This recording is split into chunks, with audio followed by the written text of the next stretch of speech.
My name is Robert Jan van Pelt, and I'm representing Jack Klieger, the president and CEO of this museum. My relationship to this museum is that I'm the curator of the Auschwitz exhibition and also acting as a consulting curator as the museum is reconsidering its future. So tonight we have the second evening of the Conference to Survival and Rescue in Occupied France. This is a part of a series of events organized by the Consulate General of France, the Consulate General of France here in New York, and the Musée d'Art et d'Histoire du Judaïsme, the Museum of Jewish History and Art in Paris, in collaboration with the World Jewish Congress.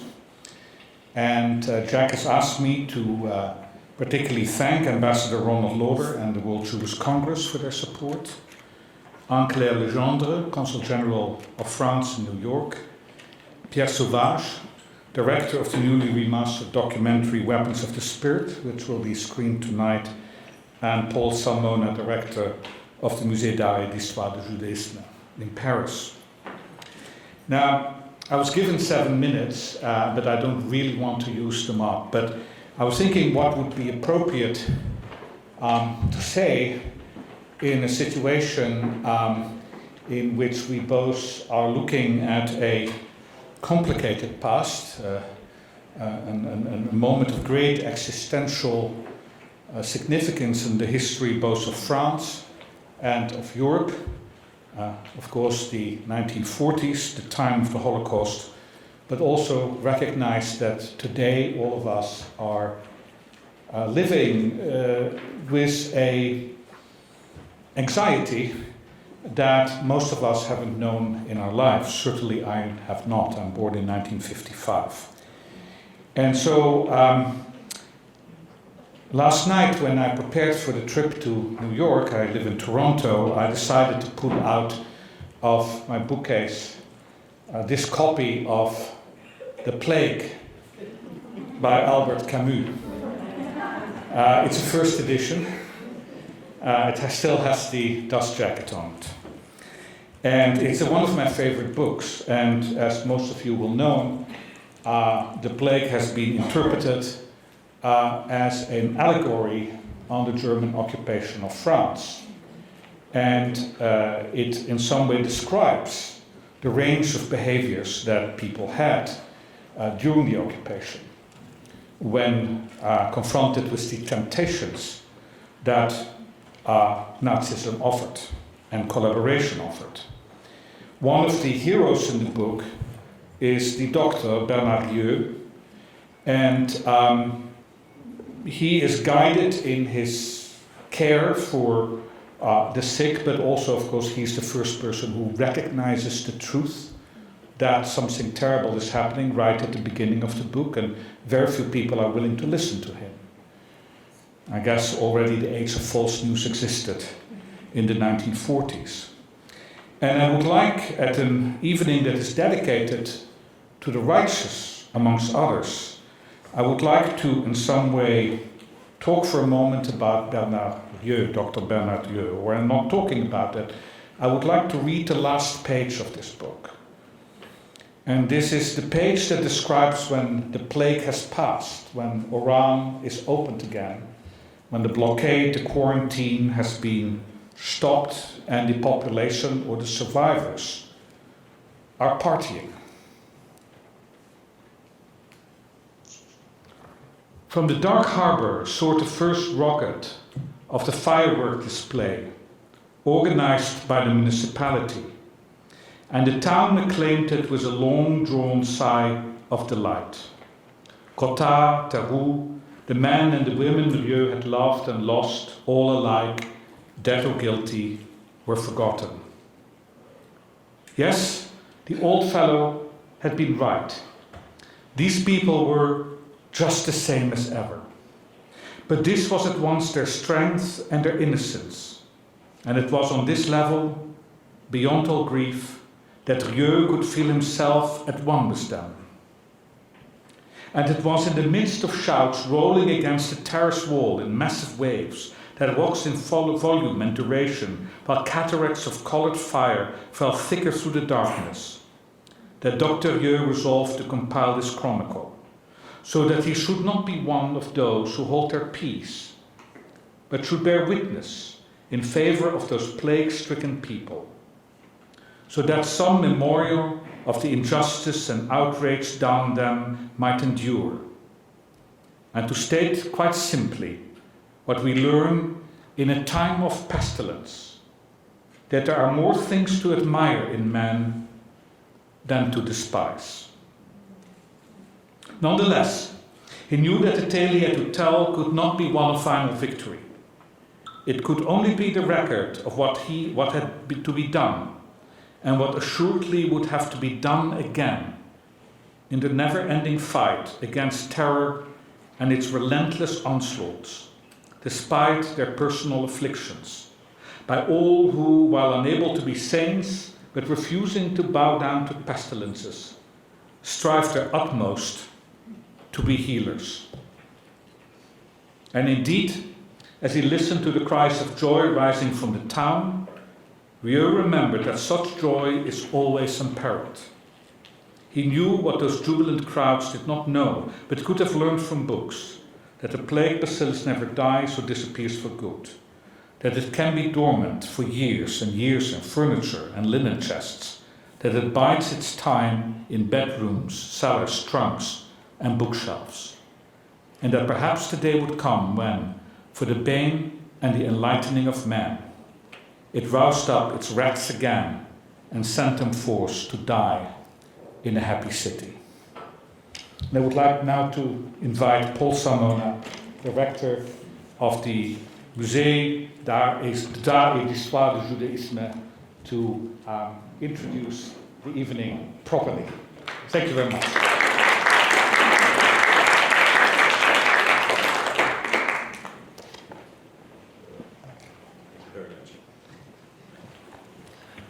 Well, thank you, Robert, for this wonderful introduction. Nathalie Heinich will give us some clues to understand this story of plague and the writing of the plague later. Well, first of all, the topic of our lectures is survival and rescue of Jews in occupied France. And the first thing I want to say is we did survive, and I prove it, if it works. If it works, of course. This is the courtyard of our museum in Paris during the Purim Ball last year. And as you can see, we are still alive. I have to be more serious. It's a great honor for me to open this symposium, and I would like to thank, of course, the Museum of Jewish Heritage for welcoming us in this beautiful auditorium. I would also, of course, like to thank Anne-Claire Legendre, the Consulate General of France, for her invitation to design with her and her team this series of lecture. And of course, I thank the World Jewish Congress for its fervent support, and it's in particular Ronald Loder, its president, for having welcomed us in January in the magnificent Neue Gallery for a lecture on the next Mage exhibition, Chagall, Modigliani, Soutine, and a series of other artists, Jewish artists. Paris pour Ecole, 1905-1940, Paris as a school. Well, it's very difficult to translate. On the Jewish artist of the Ecole de Paris, which opens next month, the 1st of April, to be precise. You're invited, of course. And I would like to add special thanks to Marta Pessina in the Consulat, Magic Marta, and her team, who were great organizers. When she called me last year in May, Anne-Claire Legendre wanted to conceive a cycle of events to make better known the history of the Jews of France, who today constitute the largest Jewish population in the world after Israel and the United States.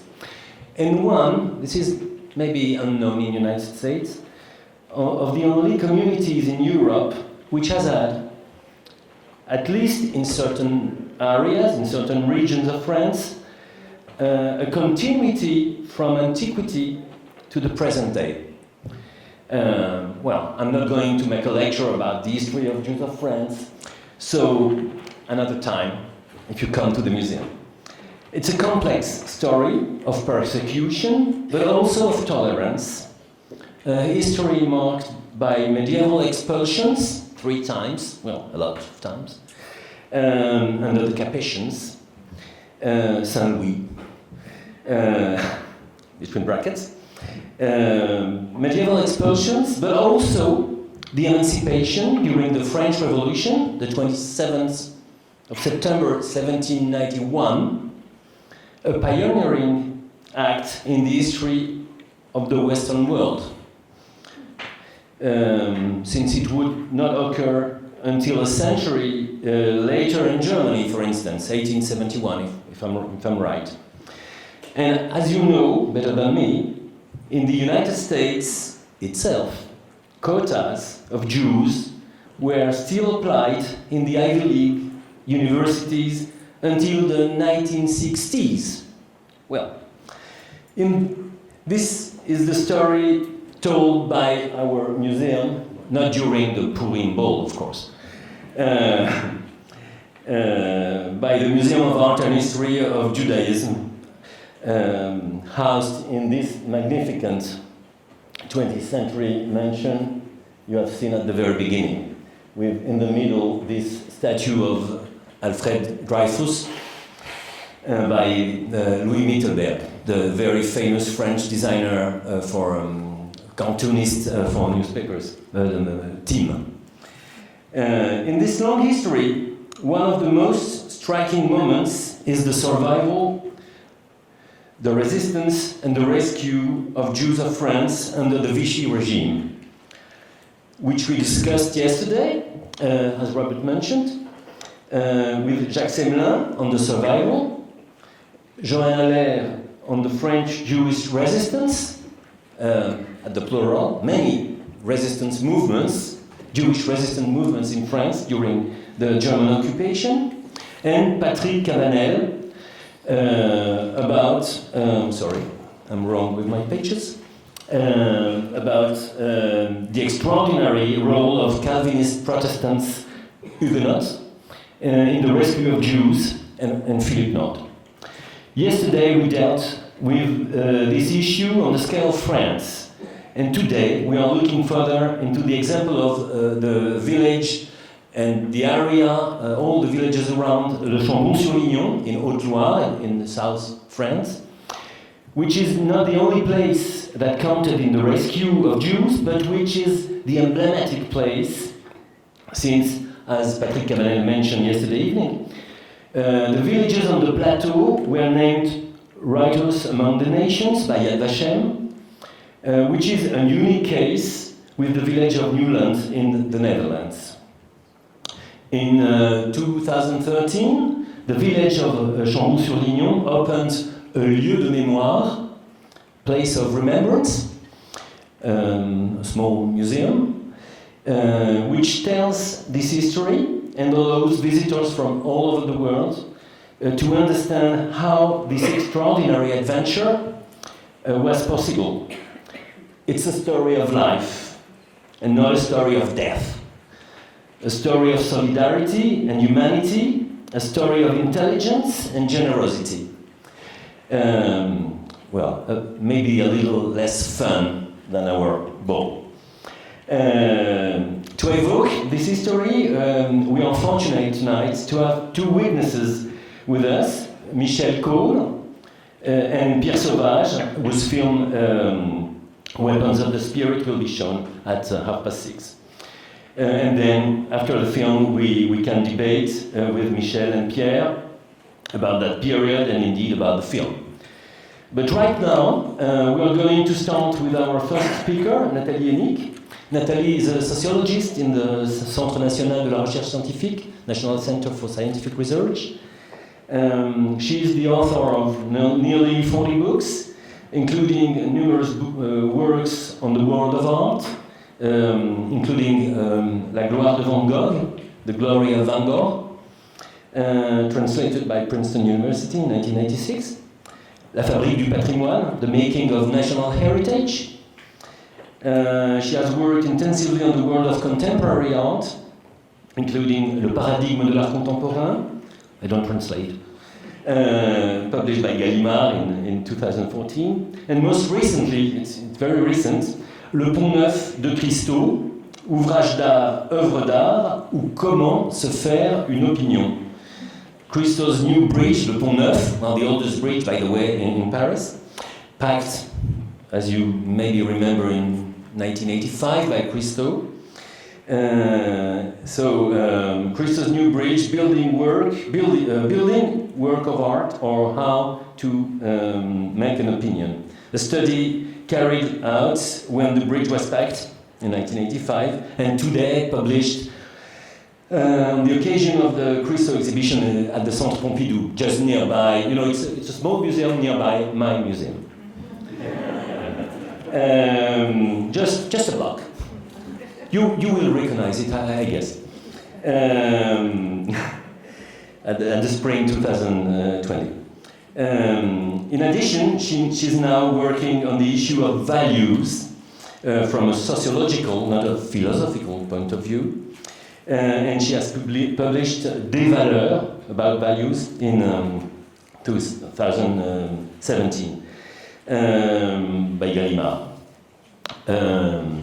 But today, it is as a curator that she is involved in our conference, since she has designed in last summer, an exhibition on the intellectuals present on the Plateau du Chambon-sur-Lignon from the 30s to the 50s, and in particular Jewish intellectuals present during the German occupation. Nathalie?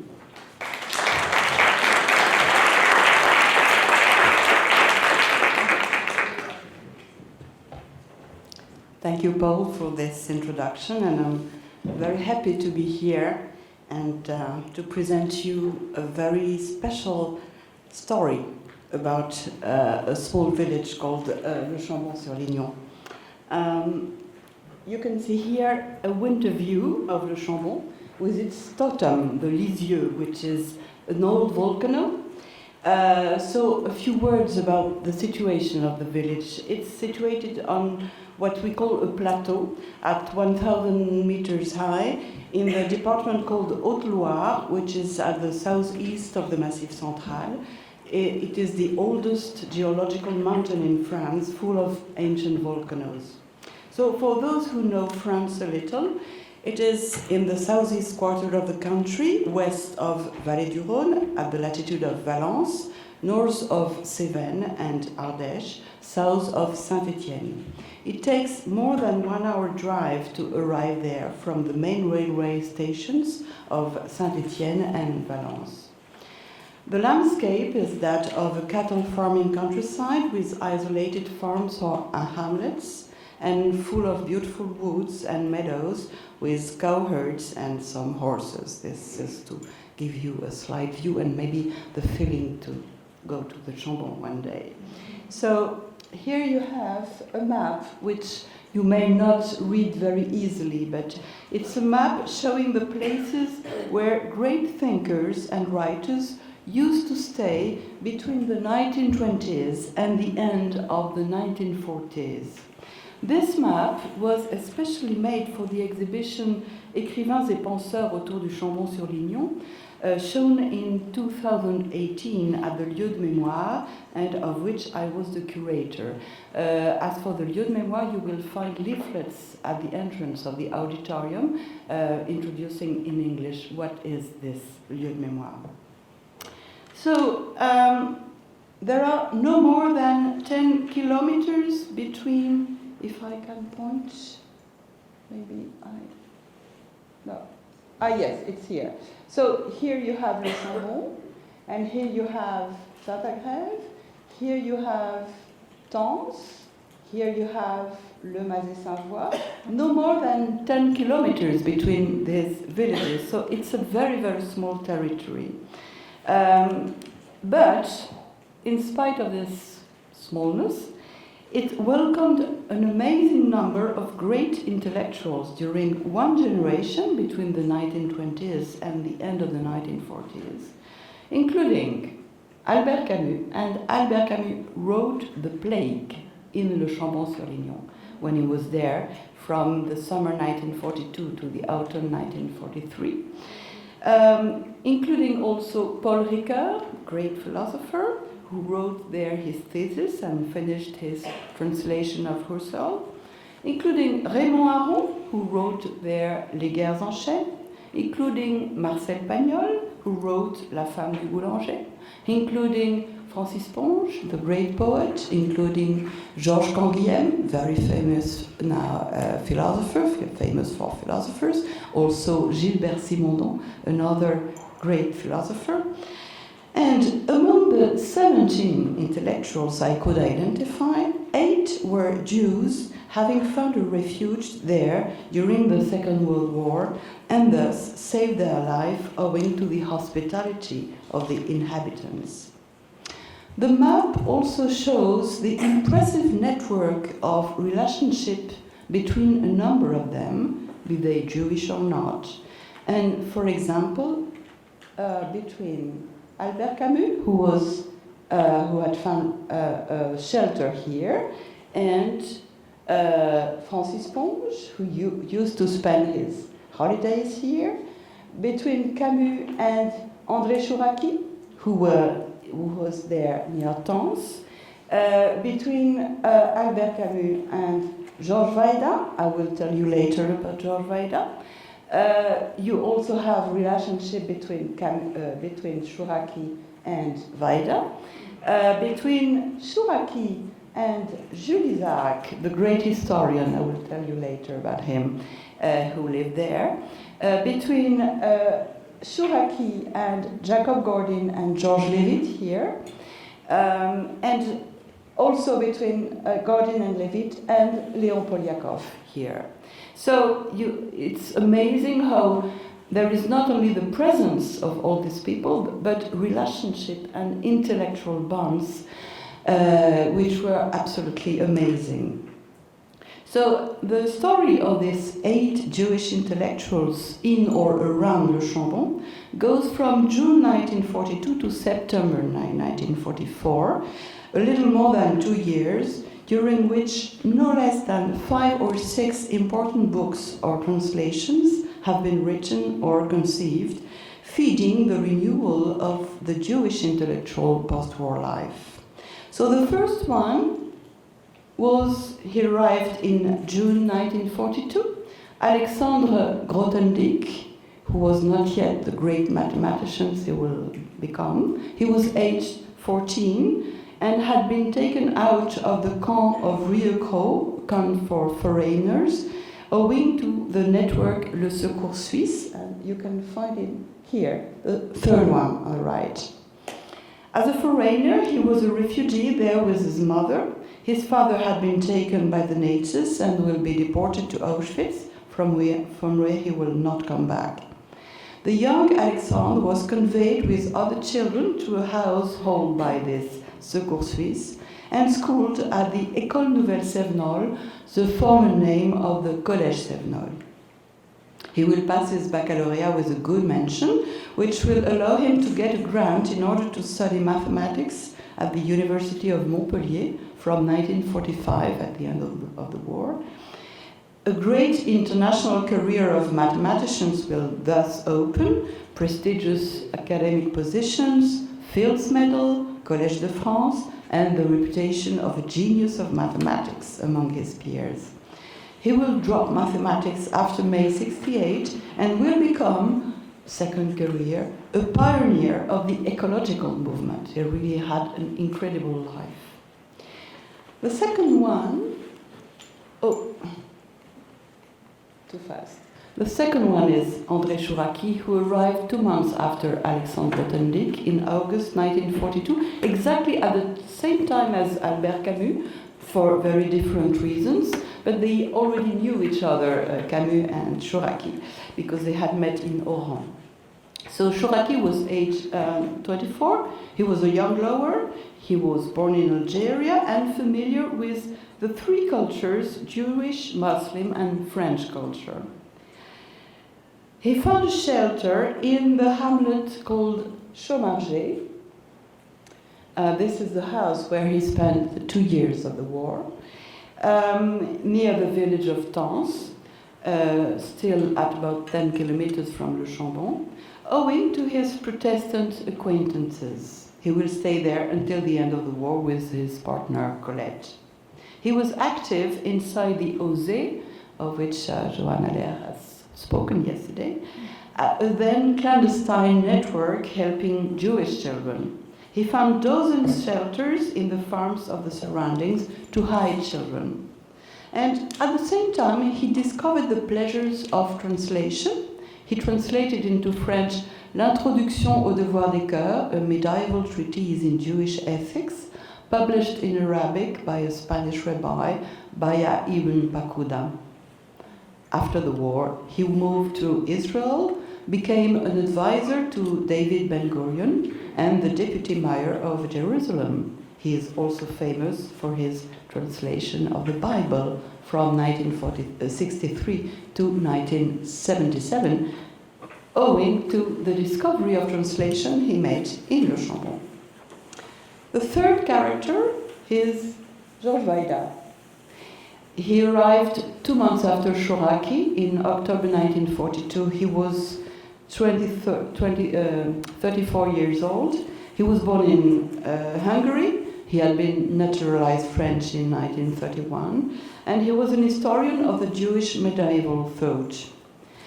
He had to escape the roundup, so he arrived from Lyon, where he had run away from Paris, and he arrived in Le Chambon owing to Chouraki, who had been his student at the rabbinic school.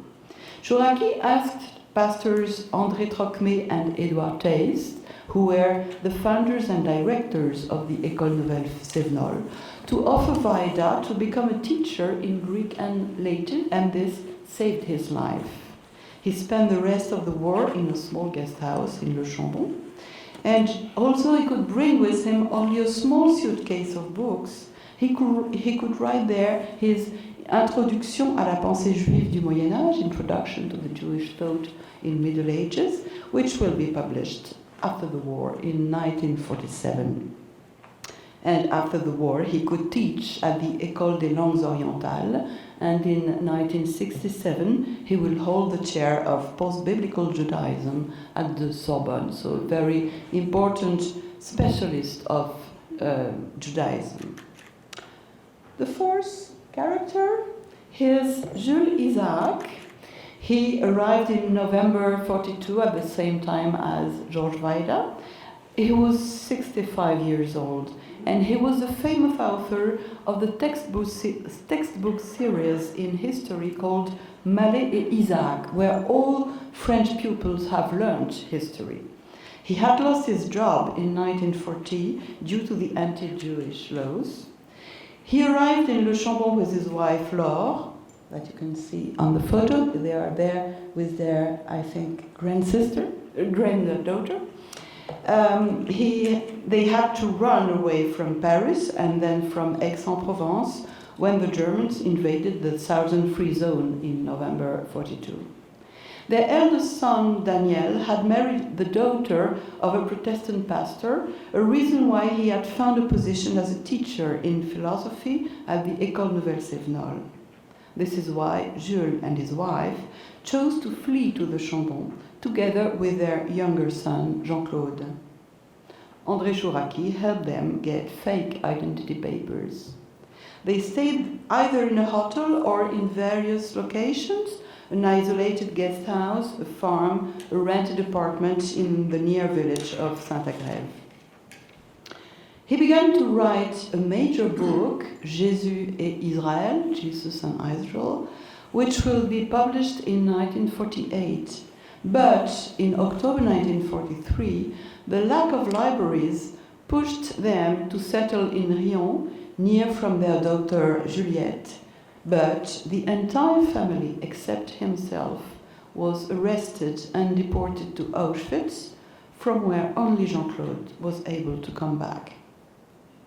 After the war, Jules Isaac dedicated the rest of his life to the eradication of Christian anti-Semitism by creating the Amitié Judéo-Chrétienne, Judeo-Christian friendship, and pleading with the Vatican until obtaining the encyclical Nostra Aetate, so a very important endeavor.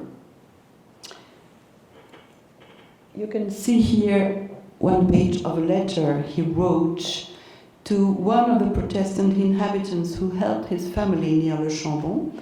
This letter was written some 10 years after, in 1955. And you can see the one which is underlined here, here. You can see his reference to Rabbi Ibn Baya Pakuda, Introduction to the Duties of the Heart. This reference clearly demonstrates the intellectual bonds between refugees on the plateau during the war, since Chouraki had been translated. This book, I have told this before, during Isaac's stay in Le Chambon, and Chouraki was a new Hebrew, which Isaac did not, and so obviously they had a lot of conversations, so you can see their intellectual relationship. Now, the fifth character is Georges Lévit. He arrived just after Jules Isaac left, that is in November 1943. This is the only photograph we could find which was shot at the time here during the winter 44. The other photographs were shot at other moments because we just didn't find other photographs. But this was shot on the spot during the winter 44, which, as you can see, has been very cold and snowy. So he was 25 years old, born in Ukraine. He entered resistance in 1940 under a fake name with his brother Simon Lévit, of whom Johanna Leah has spoken yesterday. He joined an OSE house in the city of Moissac, from where he fled to Haute-Loire with 3 young monitors in order to avoid being arrested. They stayed in a very isolated farm called Istor. Oh, I'm sorry. This is the farm today. At about 2 kilometers from Chouraki's shelter, and there they spent the rest of the war. After the war, Lévit became strongly involved in Jewish intellectual life as a translator, radio broadcaster, director of a literary collection at the Édition de Minuit. Besides, one of his sons, Jean-David Lévit, will be a French ambassador in Washington. Maybe you heard of him. Another important, very important character here, the sixth one, is Jacob Gordin. He arrived a few months after Georges Lévit in March 1944. He was aged 48, born in Lithuania, having fled to Berlin and then to Paris in 1933. He was a teacher at the rabbinic school and librarian at the Alliance Israélite Universelle, where Emmanuel Levinas was one of his students. He also arrived from the Moissac Children's House with his wife Rachel in March 1944 in order to hide at Istor together with Georges Lévit and the 3 young monitors. Until their departure in the summer 1944, so they only spent a few months there, they held a kind of yeshiva, a Talmudic school, the school, what they call l'Ecole des Prophètes, the school of the prophets, intended to transmit Jewish fundamentals after the war.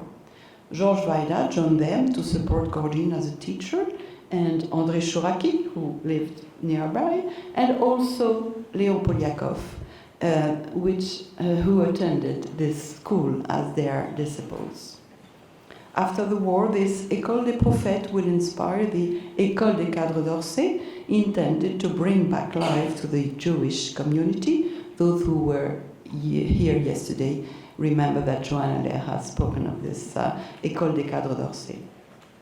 And because of Gordin's premature death in 1947, his writings could not be published until 1995. The seventh character is called Leon Polyakov. He arrived 1 month after Jacob Gordin and his wife in April 1944. He was 34 years old. He was born in Russia, then went to Berlin and Paris with his family.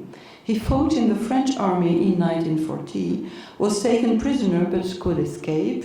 He became a resistant and participated in collecting documents about persecution of Jews, which gave birth after war to the Centre de Documentation Juive Contemporaine, Contemporary Jewish Documentation Center, now Mémorial de la Shoah.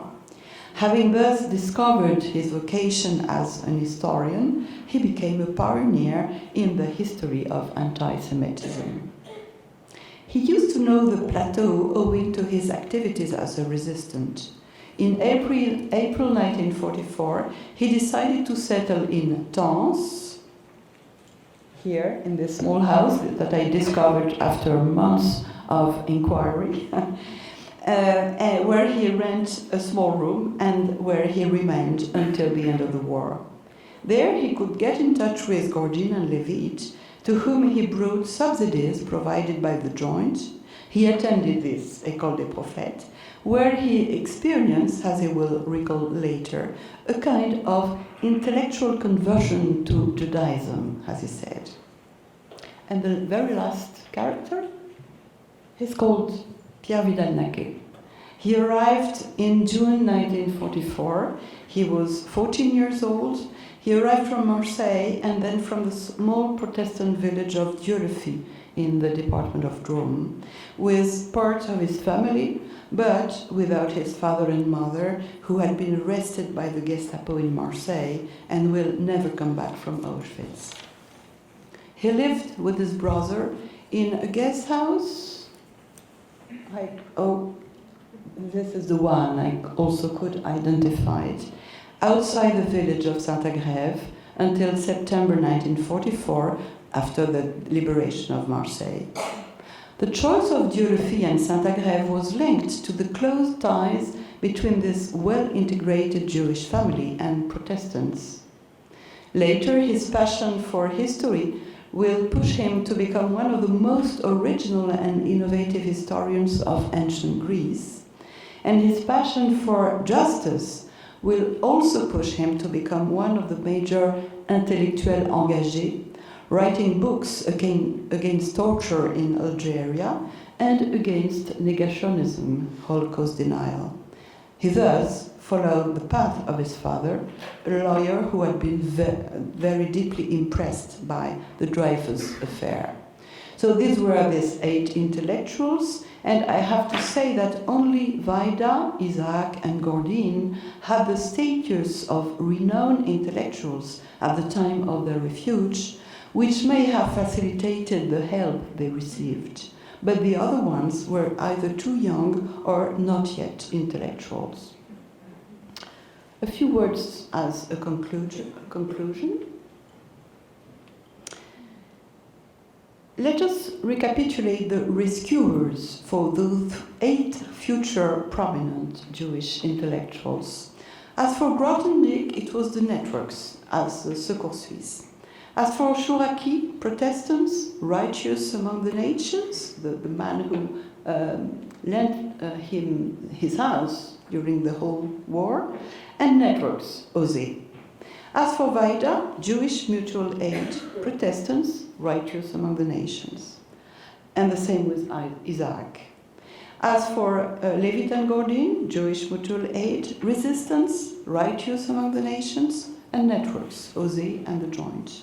As for Polyakov, resistance, networks, the Joint. And as for Vidal-Naquet, righteous among the nations and Protestants. So we can then identify 5 categories of rescuers from more to less organized. The first category is the networks, Secours Suisse, Osé, Joint. The second category is armed resistance. The third category is individual Jewish mutual aid. The fourth category is Protestants, and the fifth one is righteous among the nations, that is, according to the definition of Yad Vashem, non-Jews having taken risks to save Jews without doing it for money. So my final conclusion is in 2 points. The first point is the importance of the civil resistance and the spiritual resistance in the saving of Jews compared with the spontaneous image of armed resistance as a major factor of safeguard, which it was not indeed. And the second and last point, the importance of Jewish initiatives in order to save themselves as well as other Jews, contrasting with the absurd legend of their passivity in front of persecutions. Thanks for your attention.